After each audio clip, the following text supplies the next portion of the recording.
A few years ago, details began leaking out from the unknown regions. They spoke of rumors that as the Galactic Civil War came to a close, a cadre of Imperial officers, nobles, and technologists escaped with some of the Empire's most powerful military equipment. Together, they vowed to rebuild their fallen empire in secret, under the direction of a mysterious individual known only as Snoke. I have to say that at the time, this seemed really interesting and I was intrigued. The background of what would become known as the First Order suggested it was poised to learn from the failures of the Galactic Empire and emerge stronger and greater than its predecessor. I also hoped that it might raise some interesting questions, bring a degree of moral complexity to the galaxy, and become a dangerous, effective, and unique form of government, different to what we'd seen before. And if it looked cool while doing it, all the better. But now, with the rise and fall of the First Order complete and its story seemingly over, comes the opportunity to ask, did it live up to expectations? On this episode of Incoming, I'm going to argue that the answer was a resounding no. Of course, when it comes to analyzing whether the nations, factions, and organizations of alternate worlds work or don't work, it ultimately comes down to your personal opinion. And your criteria for judging things might be very different from mine. So all I can do is try to explain my rationale as best I can. With the First Order, there's a few things I'm looking at. The first is whether it's internally consistent. Does it make sense within the universe it inhabits? The second is, do I find the First Order to be interesting? Does it raise intriguing ideas or just have an awesome aesthetic? And between these two broad categories, the second is probably more important. I'm willing to forgive inconsistencies, ridiculous elements, or just stupid details if they're outweighed by a compelling backstory and some original concepts. But the First Order's biggest flaw, when judging it from both these categories, is that there's still very little known about what it actually is. I have nothing against a bit of mystery, but the nature of its capabilities, its weaknesses, and even its goals are so ambiguous that the First Order comes off a bit incoherent. What actually was the First Order? It's been described as a military junta, a hermit state, a rump state, and then a true galactic power. And in a way, it was all these things, but how it transitioned between them is a bit confusing. It simultaneously remained hidden in the unknown regions, but also annexed star systems across the galaxy. It was distrustful of the Sith, but then joins the Sith Eternal. And was that always part of the plan? Did Palpatine create both? Is the Sith Eternal part of the First Order? Is the First Order part of the Sith Eternal? What does that relationship look like? While some explanations have been put forward to give the First Order and Sith Eternal more coherency, these explanations often just make the situation murkier and more difficult to understand. The result feels mostly like a bunch of incongruous ideas held together by duct tape, and this is a major problem. Why is it impressive that the Resistance triumphed over the First Order when I still don't really understand what they triumphed over? But according to the sources currently available, the basic premise of the First Order is this. Those Imperial officers who escaped into the unknown regions did so at the behest of Emperor Palpatine, who had laid forth a series of plans to be carried out in the event of his death. Previously, within the unknown regions, Palpatine had secretly ordered the construction of numerous bases, shipyards, and laboratories. Their purpose was twofold: to create a force powerful enough to reconquer the galaxy, and to restore Palpatine to life through ancient dark sciences. Many of those involved in the plan were unaware of the influence of the Sith, or that they were acting according to Palpatine's own design. As the First Order grew in strength and began influencing similar Imperial holdouts outside of the unknown regions, the New Republic eventually learned of its existence. The Republic dismissed the First Order as a hermit state, unable to affect interstellar politics in any meaningful way, but it did attract growing numbers of Imperial sympathizers, people that the New Republic was happy to be rid of. Eventually, a political faction within the New Republic known as the Centrists led several star systems, including Coruscant and Kuat, to secede from the New Republic and join the First Order. Simultaneously, Snoke, a mysterious Force user genetically engineered by the reborn Emperor Palpatine, took command of the First Order as its supreme leader. The connection between Snoke and Palpatine was kept secret, with only a select few in the First Order aware that Palpatine had been restored.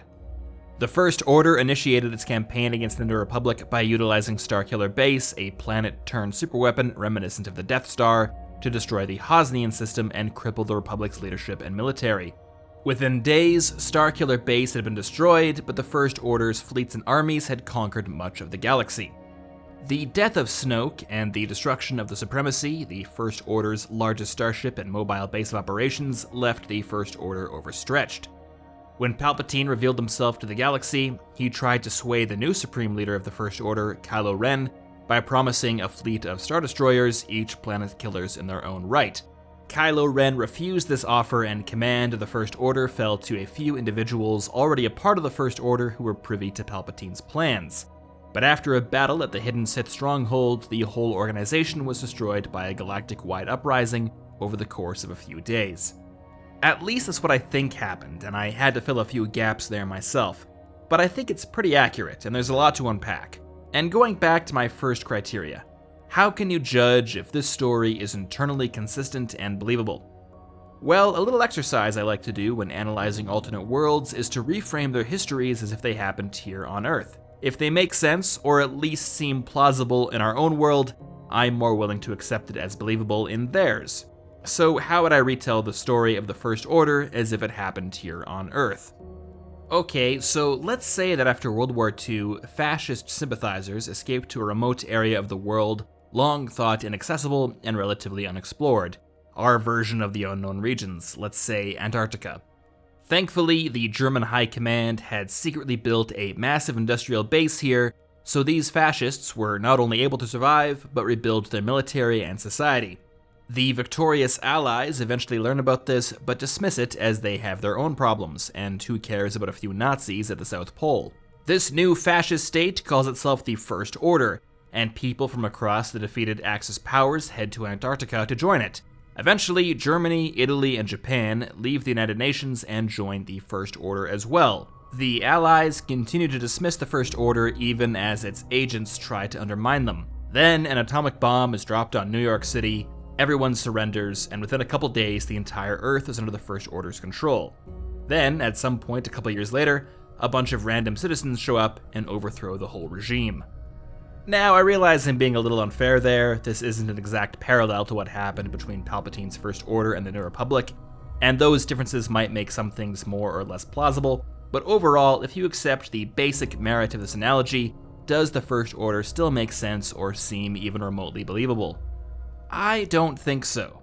Even if you give the First Order a lot of leeway, there's just too many unanswered questions. How was the First Order able to build such a technologically advanced force outside of galactic civilization? How was Snoke able to take political control over a nation when only a few knew of his true nature? Why was the Republic so unwilling to confront the First Order, even when it annexed some of the most politically connected worlds in the galaxy, or Kuwat, center of the Republic's military-industrial complex? I can probably give some further latitude to this last point. After all, appeasement has led to disastrous consequences in our own world, and it feels like a very similar situation was happening between the New Republic and the First Order. But the difference is the scale of what's being given up. These are not disputed border regions or pro-First Order rump states.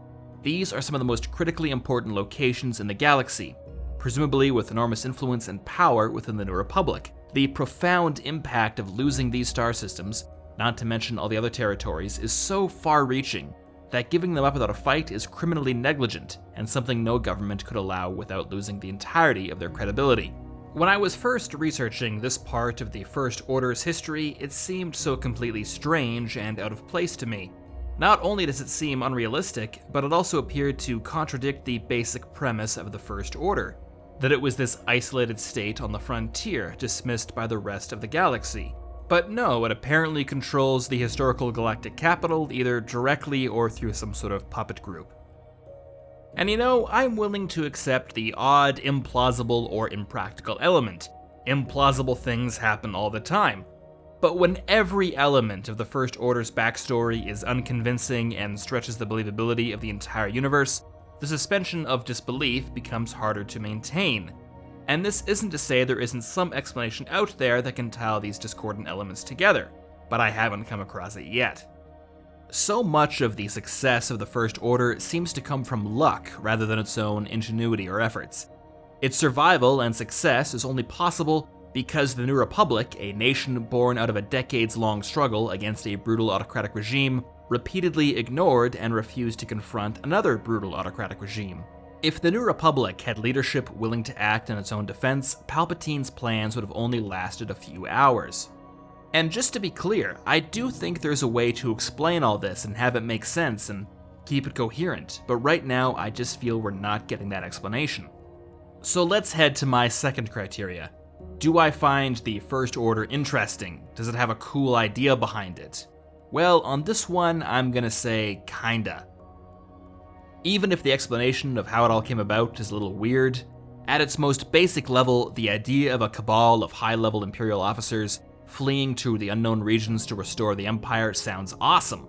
I love the premise, but as I've said, its outlandish nature necessitates a lot of explanation as to how all this was possible, which the First Order doesn't have, and it fails to build on many of its most interesting ideas. For the First Order to be truly unique and score a high grade on the cool factor, it would need to be intimidating, effective, resourceful, and show some level of evolution from the Galactic Empire. Unfortunately, I don't find it to have any of these things. Regular viewers of the Templin Institute will know that I'm a sucker for governments and political structures. I feel like one of the best ways for the First Order to show its intimidating nature and evolution from the Galactic Empire is for its national structure to be a bit more efficient and reflect the new circumstances the nation finds itself within. Yet the First Order's leadership structure is not only crude in its design, but weakened by the highest individuals within it. The position of Supreme Leader seems to have a limited authority, but there is no procedure established to ensure a continuity of government. When Snoke is killed, power is transferred to Kylo Ren, the man who killed him, and everyone just seems to go along with it. With no kind of legal authority, historical precedence, or established procedure, I think this move, if anything, delegitimized Kylo Ren's authority and that of the First Order as a whole. Political power in every advanced state derives from the consent of the governed, or at least the appearance of having the consent of the governed. How can the First Order maintain the moral high ground over the Republic it so desperately wants when its government is dictated by murder? The First Order is built on the idea that a centralized authority is necessary for a strong nation, yet its highest leaders seem completely fragile. Now, you might rightfully ask, why do I care so much about the succession of power within the First Order? They don't seem like the type to be overly concerned with constitutional procedure after all. Well, even if the First Order doesn't care at all about keeping up the appearance of maintaining a legitimate government, there are two very good reasons why they'd want a more stable system. The first is that the Galactic Empire collapsed when Palpatine was killed, and there was no clear successor. If the First Order is supposed to be fixing the mistakes of the Galactic Empire, that seems like a good one to start with. The second is, if Palpatine is secretly controlling the First Order through Snoke, wouldn't he want to make sure that if Snoke is killed by his apprentice or just dies in a speeder accident on the way to work, Palpatine can retain that control?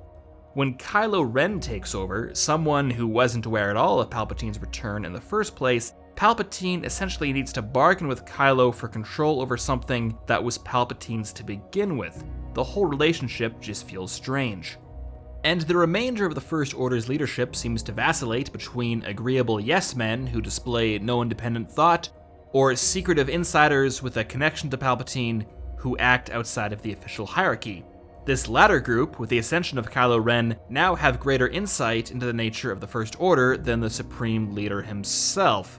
What's worse is, both Snoke and Kylo Ren display a complete lack of leadership, belittling and physically assaulting their subordinates. General Hux. Ah, good. Supreme Leader.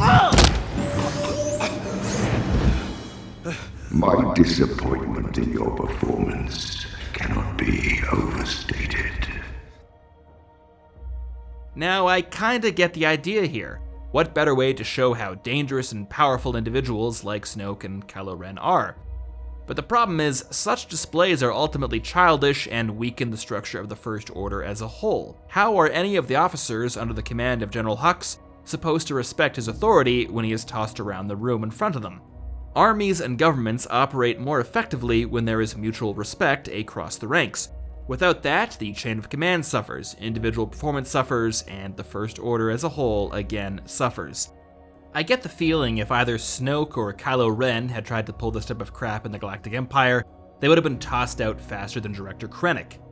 Say what you want about Grand Moff Tarkin or Grand Admiral Thrawn, these were men who knew how to command respect without acting like a bully on a 4th grade playground.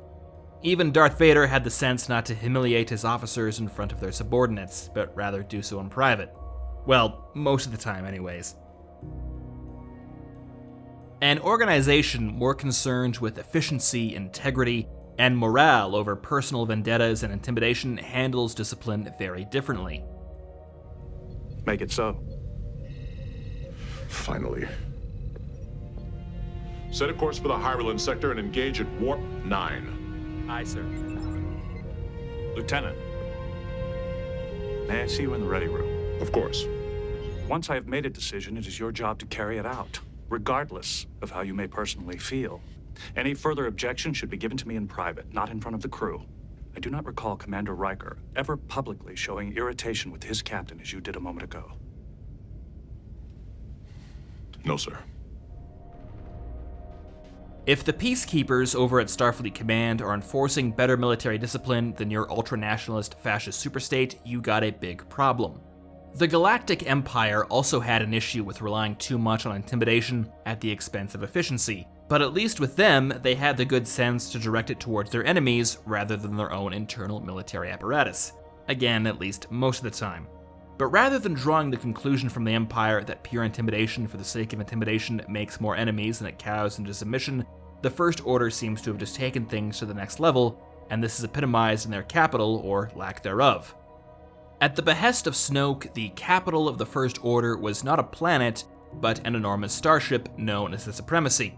In addition to being the headquarters of the First Order's military command, it housed shipyards, assembly lines, army training grounds, research labs, and all the civic infrastructure a capital requires. This doesn't make a lot of sense to me. Permanent, or in this case, stationary capitals are efficient. If a capital is moving around the unknown regions, then it becomes much more difficult to establish regular infrastructure and transit routes between that capital and the planets of the First Order. Given that the Supremacy is also supposed to be building ships and training armies, it would require a steady influx of recruits and materials and fuel and food. Better to just keep it stationary and not have to worry about all the added logistics. But let's assume that somehow this is not a problem. Despite the fact that the Supremacy is moving all over the place, First Order bureaucracy is so good that this is never a problem. If we accept that premise, what exactly are the benefits of having a roving capital? Why does it need to move around? In the medieval era of our own world, roaming capitals were a bit more common as there was no method of reliable long-distance communication. If a king wanted to hear from his subjects and keep an eye on the kingdom, or vice versa, he needed to physically move to them. But since things like highways and radios, or hyperspace lanes and comlinks were invented, there's really no purpose for this anymore, at least from an efficiency standpoint. Again, Snoke is just weakening the First Order for no real benefit that I can see. The only explanation I can think of is that maybe the First Order wanted to make it harder for their capital to be targeted.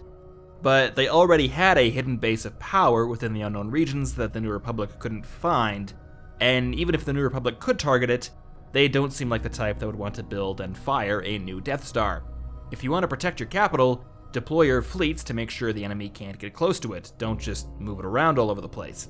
Worse still is that while the Supremacy serves as the First Order's capital, it's deployed and utilized as a warship. While the ship is certainly well armed, is it really a good idea to have the center of government with all the highest officials, the Department of Energy, Education, Justice, Labor, and whatever else makes up the executive departments of the First Order, deployed to an active war zone? Can you imagine, however unlikely it might seem, what might happen to the First Order if somehow, in some way, the Supremacy was destroyed?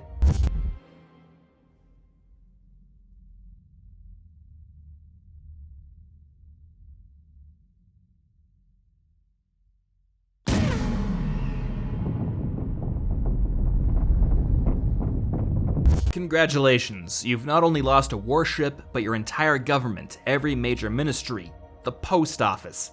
Generally, centers of government, capital cities, are the most strategically important targets in wartime. They are responsible for guiding the nation's war effort, and keeping the civil administration intact. The most basic strategy is to protect your capital. You don't put it on wheels, or in this case, attach a hyperdrive to it and drive it towards the enemy. But moving on. One of the few ways in which it's explicitly mentioned that the First Order has supposedly improved on the structure of the Galactic Empire was by kidnapping children to create its Stormtrooper Corps. Rather than relying on untested conscripts, the First Order would have an army trained from birth and be entirely loyal. But this is not an improvement. In fact, it seems to be one of the most terribly unreliable, expensive, and provocative methods of raising a military. One of the major benefits that the Empire, or really any autocratic society, has is that it doesn't need to try too hard to raise a professional army. All it needs to do is send out a letter saying, "You're in the army now, report to your mustering station."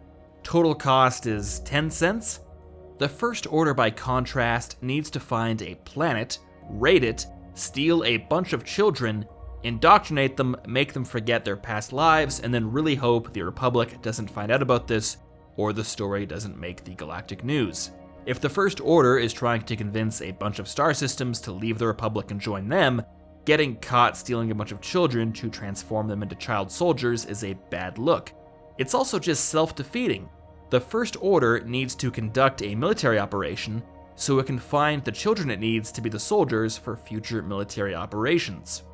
I guess I kind of understand what the First Order was trying to achieve here. If they only control a scattered few planets across the unknown regions, it probably doesn't have a very large population. To field enormous armies, it would need some way of making up for this disparity. But is there any other way besides kidnapping children? Is there maybe one or potentially even two different ways that a nation might raise an enormous army without relying on its own internal population? Before I move on from this, I want to bring up one last point. When the fleet of the Sith Eternal rose out of the depths of Exegol, some lady in the First Order actually addressed these manpower issues. They've conjured legions of Star Destroyers. The Sith fleet will increase our resources 10,000-fold. Such range and power will correct the error of Starkiller Base. We'll need to increase recruitments, harvest more of the galaxy's young. But what exactly was the plan there? Were they just going to wait around for 10 years for those children to grow into soldiers? I can't overstate just how stupid the First Order's recruitment policy was. With the amount of time and expense the First Order must spend to raise its armies, it can't afford to just throw them away. The Galactic Empire embraced a strategy of overwhelming numbers, grinding down enemy resistance through a war of attrition. This made sense for a government that could draw recruits from a million worlds. It doesn't make a ton of sense for the First Order, and yet they seem to have embraced this exact same doctrine. And for all their bluster, First Order stormtroopers seem comparable to their Imperial counterparts. What was the point of that training since birth? The same can be said of their TIE fighters and most of their other military equipment. Only their Star Destroyers and largest walkers, the traditional centerpieces of Imperial military forces, seem to have any qualitative advantage over their Republic counterparts. What exactly did the First Order learn from the Galactic Empire here? How to lose? So my point with all this is that while I think the First Order had enormous potential, the details of how its government was run, how its armies were mobilized, and all the nuances of its society were underwhelming. I wanted it to be intimidating and effective, and instead it seems to have been governed as inefficiently as possible, seemingly on purpose. And I don't find that very interesting, or even very plausible. How impressive is it really that the Resistance overthrew a regime that seemed destined to collapse on its own? And for all that talk about the First Order learning from the mistakes of the Galactic Empire, what did they actually learn? The previous empire fell apart because there was no clear line of succession. Well, this one doesn't really have one either. The previous empire made a huge mistake when it concentrated so much of its military and political power on a single battle station and then goaded the rebellion into attacking it. The First Order repeats this mistake by making their capital a roving starship and then goading the Resistance into attacking it. With every new detail you incorporate into the narrative of the First Order, it just makes less sense and the premise becomes less believable. But what I find most disappointing with the First Order is that if things had been handled differently, it could have been an amazing faction. I love the idea of a group of Imperial outcasts who tried to improve on the failures of the Empire. I would have liked to have seen an autocratic, centralized, militaristic society that fought the Republic as much with ideas as with Star Destroyers. No version of the Republic has ever been perfect, often tolerating slavery, piracy, and corruption as the price of freedom. The First Order could have been a much more morally gray alternative. Tyrannical, yes, but also stable, and in some cases more honest. I'm not saying that the First Order should have been the good guys, but they definitely shouldn't have been cartoonishly evil for the sake of being cartoonishly evil. I had the same complaints about the Galactic Empire, but the First Order, as with everything else, just takes it a step too far. Now, normally this is where I would end things, but I'd like to try a bit of an experiment. It's easy to criticize, but am I capable of doing any better? So consider this video to be the first in a two-part series. This Thursday, May the 6th, I'll be releasing a follow-up video where I'm going to redesign the First Order as if through science or magic, I was somehow put in charge of its development and had to come up with something both plausible and interesting. But of course, this video and that one are just my opinion. And even though my voice is the only one in existence that can rise above the misguided chorus of the masses whose only motive is to acquiesce to disorder, I'd like to hear what you think. Do you like the First Order? Do you find it plausible or interesting? Is kidnapping children actually a great way to conscript an army? Let me know in the comments below. And until next time, this has been Incoming.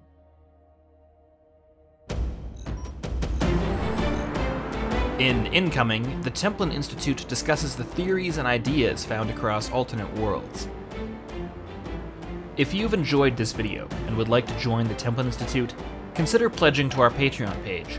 Along with increased security access, you'll be able to vote in polls to determine future topics, get custom wallpaper every week, and receive some other exclusive rewards.